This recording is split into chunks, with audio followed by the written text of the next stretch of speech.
কেমন আছো বন্ধুরা? আশা করি সবাই ভালো আছো। মায়ের রান্নাঘরে আবারও চলে এলাম নতুন একটা রান্না নিয়ে। আজ আমি বানাবো চানা পনির। তো চলো দেখে নাও কি করে আমি বানাই। কাল রাতে আমি ছোলাটা ভিজিয়ে দিয়েছিলাম। আলু আর কাবলি ছোলাটা প্রেসারে সেদ্ধ করে নেব।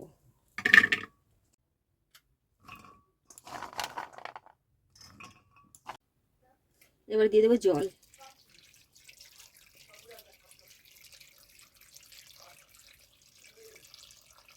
দুটো সিটি দিয়ে স্টিমে রেখে দেবো।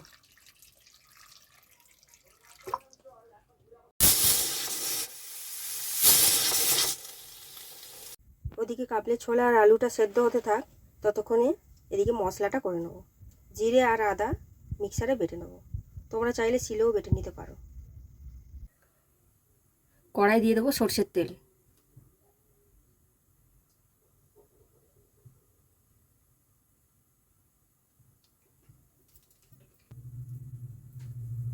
ফোড়নে দিয়ে দেবো তেজপাতা, শুকনো লঙ্কা, গোটা গরম মশলা।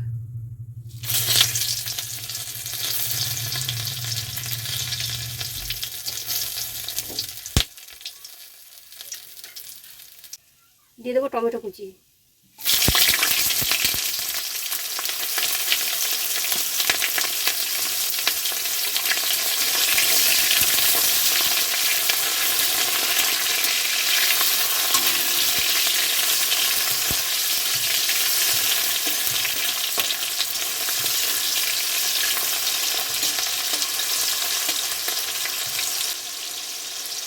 দিয়ে দেবো পরিমাণ মতো নুন।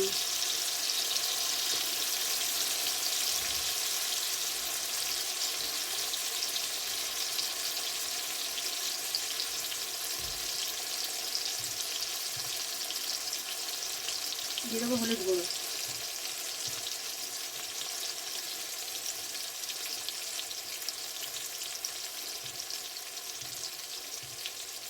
লঙ্কার গুঁড়ো।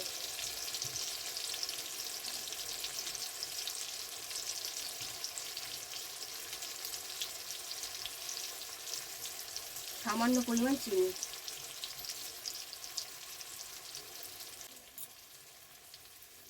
আদা আর জিরে বাটা। এবারে মশলাটা ভালো করে কষিয়ে নেবো।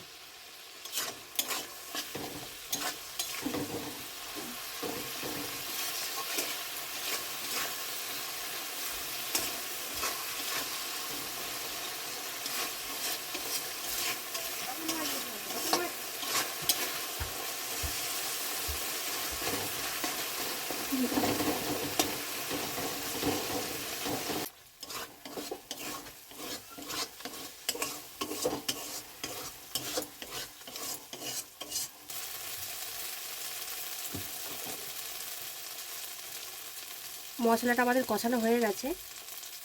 এবারে দিয়ে দেবো সেদ্ধ করে রাখা আলু আর কাবলি ছোলা।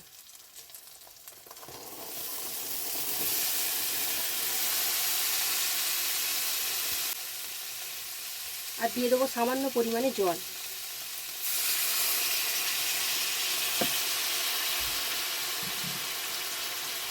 আবারও একবার ভালো করে নাড়িয়ে চাড়িয়ে কষিয়ে নেব।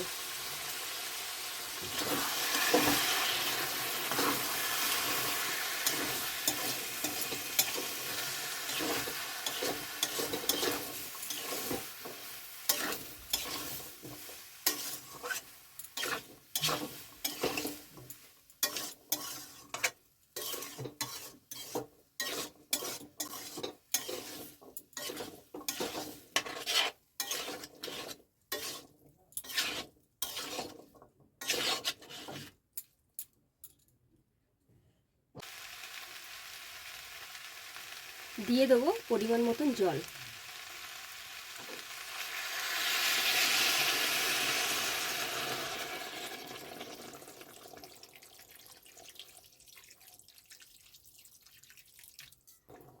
এবারে দিয়ে দেবো পনির। আমি কাঁচাই দিলাম, তোমরা চাইলে ভেজেও দিতে পারো।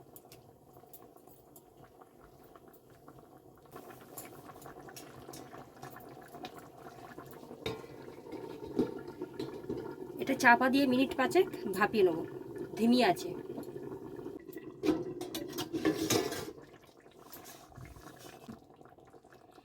এবারে দিয়ে দেবো সানরাইসের চানা মশলা 1 চামচ।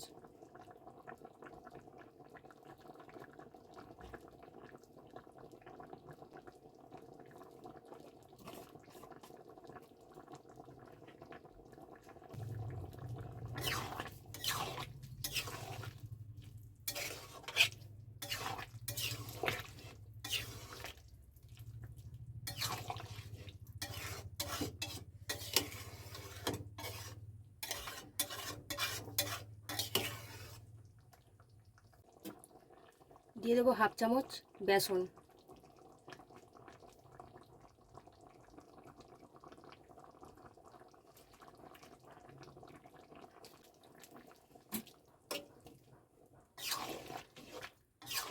বেসনটা দিলাম কারণ গ্রেভিটা একটু ঘন হবে, সেই জন্য। দিয়ে দেবো 1 চামচ গোটা পোস্ত।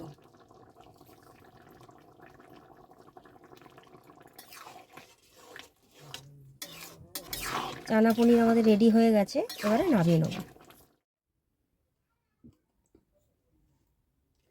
তো রেডি হয়ে গেল চানা পনির। তো এইভাবে বাড়িতে বানিয়ে খেয়ে দেখো, আশা করছি ভালো লাগবে। তো ফিরছি কোনো নতুন ভিডিও নিয়ে। সবাই ভালো থেকো, সুস্থ থেকো। নমস্কার।